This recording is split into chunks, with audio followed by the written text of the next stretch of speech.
Hello అండి అందరికీ. నేను మొన్న ఇవి గ్లాసెస్ చూపించి బాటిల్ చూపించి మీకు అన్బాక్సింగ్ చేశాను కదా. నేను ఇప్పటికీ ఒక 4-5 డేస్ నుంచి వాడుతున్నాను.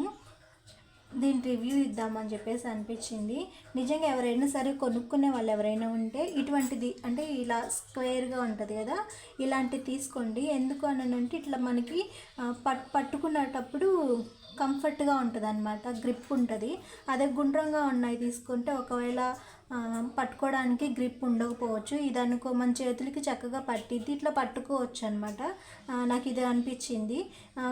అంటే రౌండ్ సర్కిల్లో ఉన్న తీసుకోవాలా లేకపోతే ఇటువంటి తీసుకోవాలా అని ఆలోచించినప్పుడు ఇటువంటిది కంఫర్ట్గా ఉంటుంది, ఎందుకంటే మనకి గ్రిప్ ఉంటుంది అనమాట పట్టుకోవడానికి. అలానే నేను ఫస్ట్ ఇది గాజు తీసుకున్నప్పుడు ఆయిల్ ఇలా వేసినప్పుడు ఇలా కింద ఇట్లా కారిపోయిద్దేమో, ఇలా ప్రాబ్లం అయిద్దేమో అని అనుకున్నాను. కానీ నిజంగా అసలు ఇట్లా ఓపెన్ చేసి మనం ఇలా ఓపెన్ చేసి ఇట్లా వేస్తాం కదా, వేసినప్పుడు అస్సలు నిజంగా ఆయిల్ ఇలా కింద కారడం కానీ అట్లా ఏం లేదనమాట. నీట్గా ఉంది అసలు.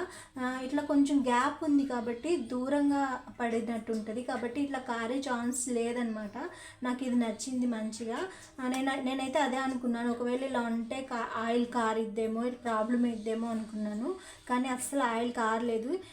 ఎట్లా అయితే ఫ్రెష్గా ఉందో బాటిల్ అట్లానే ఉంది. మామూలుగా మనము యూస్ చేసే నార్మల్గా బాటిల్స్కి వాటికి ఆయిల్ మనం వేసినప్పుడు ఇట్లా చుట్టుపక్కలంతా కారడము, దానివల్ల క్లీన్ చేసుకోకపోవడం వల్ల అట్లానే ఉండి అది కొంచెం ఫ్యాటీగా చిరాకుగా అట్లా అనిపించడం అట్లా ఉంటుంది కదా. కానీ ఇది మాత్రం అట్లా లేదు, అసలు కారని కూడా కారట్లేదు అనమాట. నేను ఇంక ఇట్లా వేసుకొని దీంతోనే దోశల్లో కూడా ఇట్లా వేసుకోవడం అట్లా చేస్తున్నాను. ఒక రౌండ్ 2 రౌండ్స్ తిప్పుకుంటే ఆయిల్ మంచిగా వచ్చేస్తుంది. అయితే డీప్ ఫ్రైస్కి వాటికి ఇది ఎక్కువ ఒకేసారి పోయలేం కాబట్టి ఒకవేళ ఇది ఓపెన్ చేసేసి అప్పుడు డీప్ ఫ్రైకి ఒకేసారి పోయచ్చు, కానీ ఇట్లా ఓపెన్ చేసేసి డీప్ ఫ్రైకి పోయలేము. లేదా వేరే బాటిల్ ఏదైనా పెట్టుకోవచ్చు, లేదా ఈ మూత ఓపెన్ చేసుకొని డైరెక్ట్గా ఆయిల్ పోసేసుకోవచ్చు అనమాట. ఇంకొకటి క్లీన్ చేసుకోవడం ఎట్లాగా అని, క్లీనింగ్ కూడా చాలా ఈజీగా అనిపిస్తుందండి. ఒకసారి కంప్లీట్ అయిపోయిన తర్వాత మనం కొంచెం వాటరు అలానే కొంచెం లిక్విడ్ కానీ వేసుకొని మనం బాటిల్స్ క్లీన్ చేసుకుంటామే అట్లా బ్రష్ తీసుకుంటాం కదా, దీనికి సపరేట్గా ఇది ఆయిల్స్ సంబంధించింది కాబట్టి సపరేట్గా ఇంకో బ్రష్ పెట్టేసుకొని నీట్గా క్లీన్ చేసేసుకొని పక్కన తిరిగిదిప్పి పెట్టేసుకుంటే మొత్తం ఆరిపోయిద్ది. గాజుది కాబట్టి నీట్గా ట్రాన్స్పరెంట్గా మంచిగా కనిపిస్తుంది అనమాట. నాకైతే ఇది చాలా బాగా నచ్చింది.